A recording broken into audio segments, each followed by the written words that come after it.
We're here with Gbenga Akinnagbe to talk about your entire film and TV career. All right, you got 5 minutes? So, well, it's longer than that. First big break was on Barbershop. No, I did The Wire before that. Did you? Yeah, I did The Wire, and then I was doing. Oh yes, you Barbershop had one scene where you were in the courtroom. Well, yes and no. I started out as an extra on The Wire. I was a background extra in the pilot, so I wasn't even in the courtroom. I was like one of the people walking in the back you don't pay attention to. And then a few episodes later, I was in the courtroom as a cop in the uniform. And I think on the DVD extras they pointed out, I haven't seen it. But then in season 3, I took the role of Chris Partlow. And in between season 3 and season 4, I started doing Barbershop. And so my first season of Chris aired first, and then I started doing Barbershop, and then I went back and I was doing The Wire. So for a brief time, I was doing both. We'll come back to The Wire. Let's talk about Barbershop. A good start? Because, I mean, the film was quite huge. Yes, it was. And it was a spin-off of 2 successful films. I had a great time doing Barbershop. It's my first time in LA. It was the full Hollywood thing, full on billboards, everything. Studio love. So it was an interesting experience. It was also it was testing me because it can be very tempting. A lot of that, and you can start to go down some dark paths very easy. There was a big cast as yeah. well. Oh yeah. And everybody got on, and everybody kind of gelled together. We had fun. We had fun doing it. John Ridley, who's an amazing writer, was the head writer and producer on the show, and John has his vision is very clear. So which is necessary when you have such a big cast. So we kind of just fell behind, John's vision and went for it. In 2007, you were opposite Philip Seymour Hoffman in The Savages. Yeah. How did that compare to the TV stuff you were doing? It was honestly, it was an amazing experience, and it started a relationship there that I treasure to this day, with Phil and the Labyrinth Theater Company.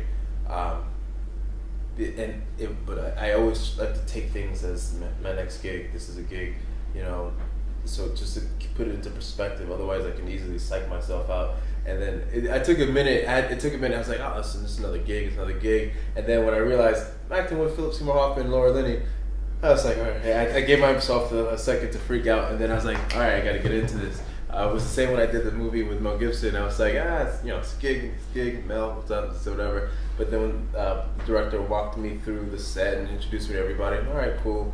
My manager was like, you work with Mel Gibson, it's cool. Like, it's a gig, it's cool. And the next day, when they cleared the entire set, except for me and Mel, to work on the scene, then I started to freak out. I was like, oh my God, Mel Gibson. The movie started, the biggest movie star in the world. And so I was freaking out. But doing The Savages, honestly, I couldn't have asked for a better first film. It was my first feature film, and Laura and Phil just really looked out for me on set because it was a tough shoot, but it was a beautiful script. So, and to have that out and doing that at the same time as The Wire to show two different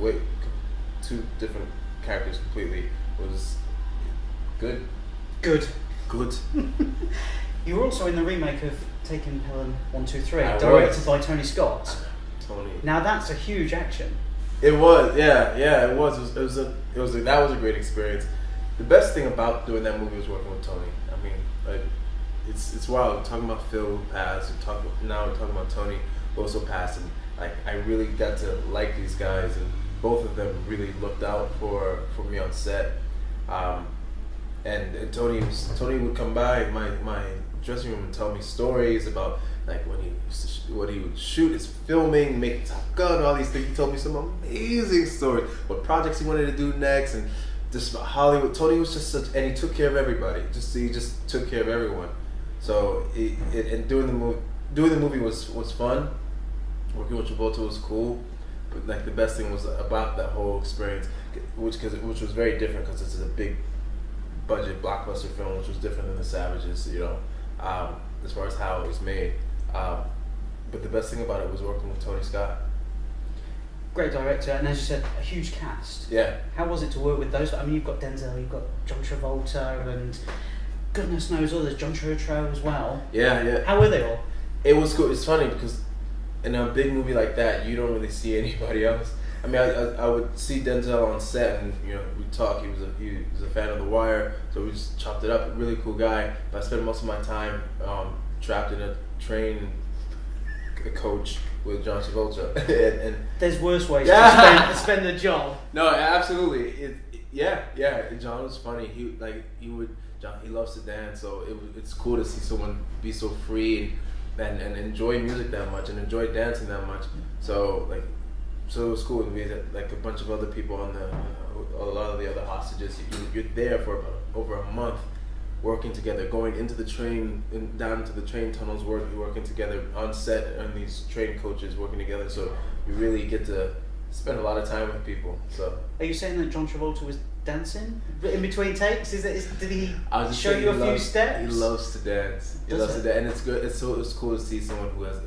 You've seen his earlier films. Not only does he love to dance, he can dance, and so someone who's still passionate about that, you know, and gets the joy from that. It's cool, whether it's dancing, singing, or whatever. So that was cool to see. You mentioned Edge of Darkness a minute ago with Mel Gibson. I need to know, did he shout at you at any point? did he shout? No, you mean as the character or as a person? As a person. No, actually. Was he quite calm? Honestly, I mean, Mel was. I mean, I know it's got all these. I think we all know about all the issues that he has going on and surrounding him.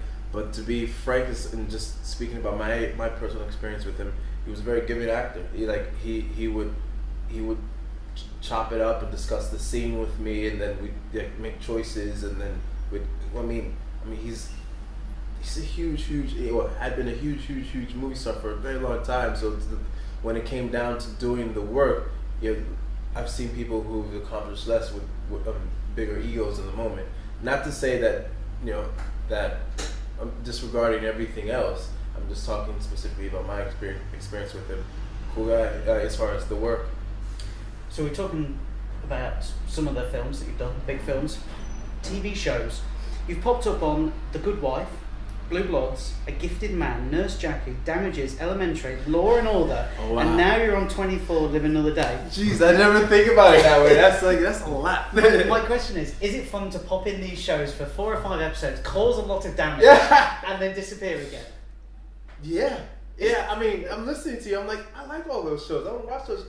We all like those shows. They've done really well. Those are good shows. Wow, I've had a very good time. Which has been your favourite out of those so far?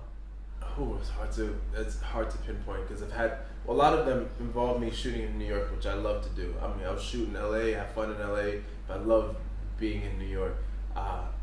So it's hard to choose a favorite. The Wire was an amazing experience that changed my life. Still does till this day.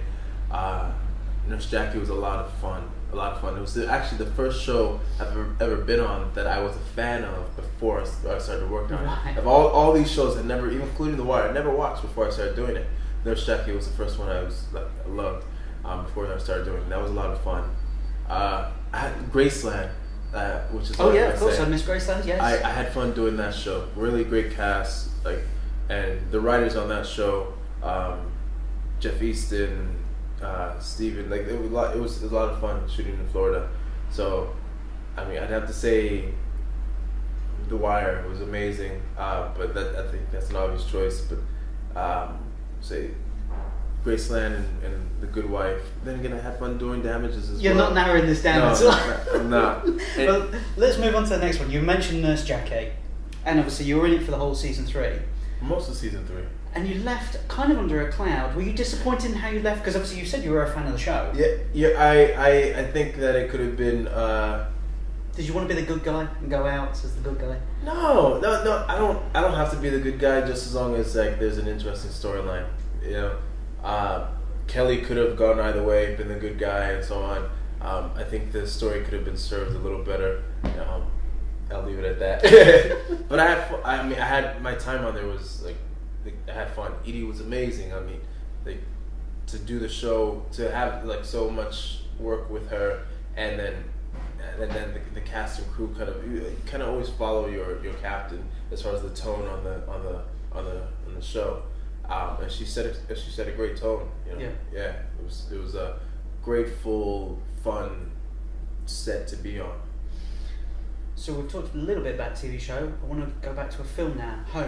Home, which is a really, really interesting film and deals with a disability that probably isn't on film a lot. How did you deal with that? Because that's your baby, I would say. You're pushing that. Yeah, and it deserves to be pushed as well. Thank you. You should definitely see it. It's out now on Amazon. Home is an amazing film. John Oliver wrote and directed it, produced, and it's his first feature, and it's just a beautiful script. It deals with a man trying to reconstruct his life after a series of mental breakdowns where that's destroyed him, his family, his relationships, and so he's trying to put himself together and rebuild his relationship with his son. I was fortunate enough to be cast as John, that man. I think it's a hugely important film. It's probably the most important film I've ever done. And I love it, and I want more people to see it. We had a pretty cool theatrical run, and now we're out on DVD and VOD. So you can look for it home in the film. Well, I've seen a few reviews that have compared it to One Flew Over the Cuckoo's Nest. Yes, we've had some great. It's very humbling. Is huge. Yeah, I know. It's weird to get like such amazing reviews from like the New York Times, LA Times, Hollywood Reporter. It's just like it's wild. It's very humbling. Was it the most exhausting film you've ever done? No, I produced a film called Knucklehead, which is a few years ago, which is now making this the festival rounds, and that was my first film as a producer and also the lead. That was exhausting. That was exhausting. Now let's talk about it. The Wire. The what now? The Wire. Have you seen it? Never heard of it. Right. Okay. Don't bother. I wouldn't bother. No, I'm just about to download it now. I want to get out of my queue. So you're talking about you were Chris Partlow from season 3. How did they come back to you? Because as you said, you were in the courtroom and you were just a little bit of a bit part, and then you became Chris Partlow. How did that happen? Well, they had brought me in to audition for a role that was going to be a significant part of the show going forward, and that was for Marlo Stanfield. And I ended up not getting that role, but then they offered me a different role. That wasn't Chris, actually. They offered me Slim Charles. Really? Yes. And so I said yes. Okay. And by the time I was living in New Jersey, although I'm from Maryland where The Wire is shot, I was living in New Jersey. I went back to school because I wanted to get a degree in acting. So I stopped acting and I went back. But then when they offered me the role, I said, yeah, cool. And then a couple weeks later, as I got closer to shooting it, it was on the same day of a final. A clown final too. These are where we learn to be clowns. And so, and I wasn't happy at the school anymore, but I wanted to finish what I had started. And also it was very ignorant. so there was a lot of things about the business I didn't know that people just don't do, which it's actually in the long run served me. But in my ignorance, I turned down the role and said I can't do it. And they said, why? I said, I have a final. They said, you have a final? I said, yeah. And they said, all right. So they recast the role. A couple weeks later, or sometime later, they called back and said they had another role that the producers and writers wanted to know if I would take it, and it was Chris. And so I said yes, because I wasn't going to be at that school anymore. So I took the role of Chris, and